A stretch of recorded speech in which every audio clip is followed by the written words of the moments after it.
She's now the chair of Greater Georgia and founder of Rally Right.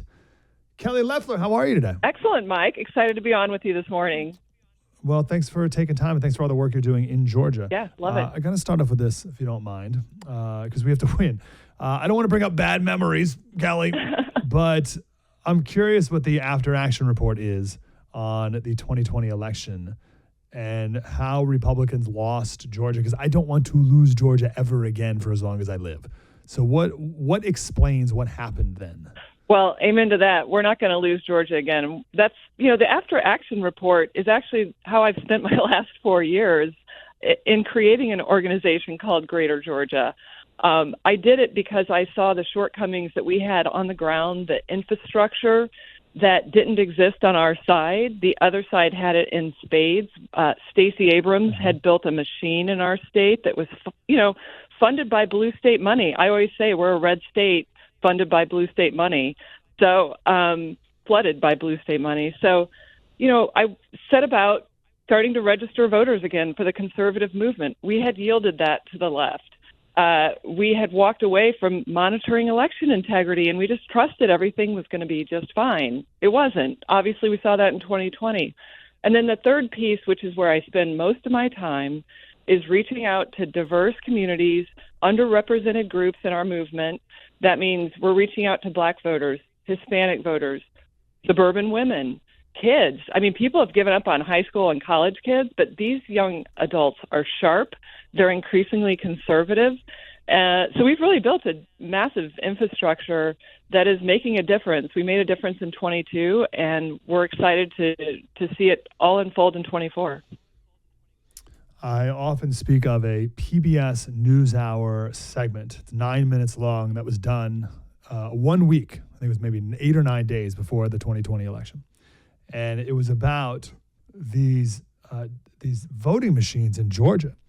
They're called Dominion voting machines, and how easy they are to hack into. This is PBS. It's not right. Was PBS did a whole story about it a week before the election, and how it prints out these QR codes. And gosh golly, wouldn't you know it, you can just rescan the QR code an infinite number of times over and over and over again, and the machine doesn't pick up on that.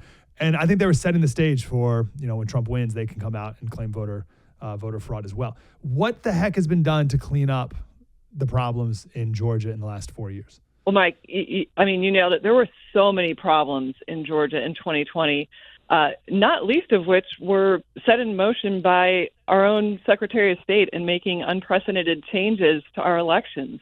I mean, indiscriminate scattering of drop boxes, unmanned drop boxes in Democrat counties,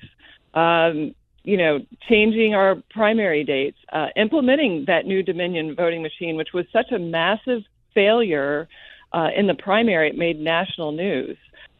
We had 1,000 people double vote in the primary, and we're still finding problems from 2020 in the form of 3,000 double votes in Fulton County. 3,000 double votes were found in the recount. So what we had to do immediately after that election was pass a 100-page election reform law. It made it easier to vote, but hard to cheat. And successive bills have followed that. We've had to clean up the Zuckerbucks provision. We implemented it, and then DeKalb County went around it, and we caught them, and we passed a bill to fix that. So there's ongoing work because we're vigilant, we're watchdogs, and I hope every state is doing that, because now Democrats are meddling at the state election board level. You saw what they did with redistricting, and of course what they're doing with lawfare. So if we're not vigilant, they will run away with things. Is it hard to get people to register to vote? We just talked with Dave McCormick running for Senate in Pennsylvania yesterday. And Bucks County, just outside Philadelphia, now has more registered Republicans than Democrats for the first time ever. Is it difficult? What are the challenges of getting people to register? Well, first of all, we're an open primary state. We don't register by Republican or Democrat, so you're registering heavily reliant on data and modeling. But what we do is we go into communities and talk about the conservative movement and values. And too many times people have said, wow, we've never met a conservative. We don't know we haven't heard from you guys. And so part of our mission when we started out 4 years ago was to say, hey, let's explain our values and reach out to people and build bridges and conversations and not be transactional just in an election year. Let's leave the tent up every year instead of taking it down. Because guess what? There's municipal elections every other year. There's midterms. There's presidential. There's always an election. So we engage around all the local stuff. But, I think the big thing about registering for us is to get into the schools, because the Democrats were heavily into the schools. In fact, we got turned down for coming into schools because they said Stacey Abrams was already there. And so we said, oh, wow. Yeah, so we filed open records requests. We did a big investigation on that. She actually had curriculum in the schools. So we kind of blew the whistle on that. So I think that's the vigilance that it takes with registering voters. We show up at supermercados, gun shows, gas stations, and a lot of people already are registered, but they like the chance to talk about the conservative movement in a different setting, meet people where they are, and they come away impressed. And we've registered tens of thousands of conservatives. I don't know if it has to be either or. I'll just say that before I ask this next question. But I heard an analysis the other day that maybe we don't need to. Everyone's get all worried or riled up about the black vote, and we have to go to underserved communities and get them to register to vote and reach up. And this guy's like, you need people who go to church and gun owners. Like, that's it. Like that, and that's lower hanging fruit, and it's easy. And if you're a gun owner, why in the world are you not registered to vote and voting for Republicans? Is it that simple? Well, we've certainly been stationed out at gun stores, gun shows. But last week I held a Black Pastors Roundtable. I've done it annually. I also have a Black Leaders Coalition. And that's really what we're doing, is we're building a broad coalition of people that believe in conservative values, that want to understand them. They want us to hear from them, too. It's not just us talking.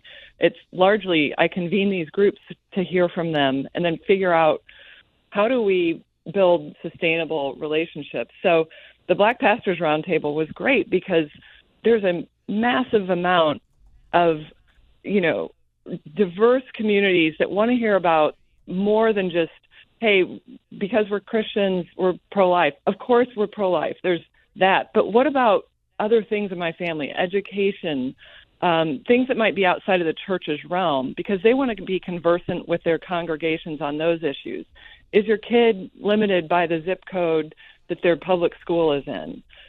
Why aren't we expanding school choice more? They want to be more conversant. So those have been really positive, and so we can register in churches and as easily as we can in grocery stores. I don't know if you know this, Kelly Loeffler, former senator, but Kamala is Black. How are you and Republicans going to overcome that? Well, they're the masters at trying to divide us into subsets and classes and all that. But what I found as we have these conversations is that we all are faced with the same issues. I mean, economic concerns, inflation, it's crushing every family.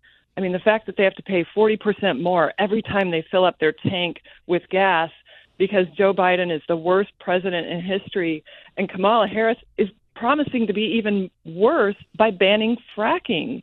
So we might be mad that gas is $3.50, $4. It's going to double under a Harris presidency. Food prices. You think farmers are mistreated now? She doesn't care about farmers at all.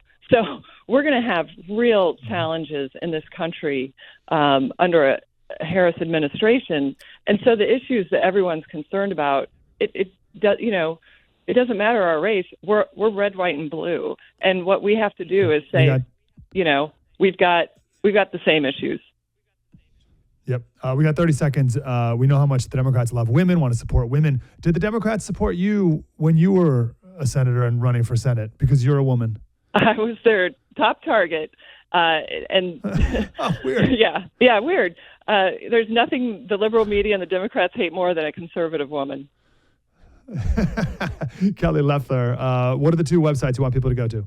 Well, you can visit greatergeorgia.com, or you can visit my own website, kellyloeffler.com. Get involved wherever you are, even if it's not with us. Just get involved.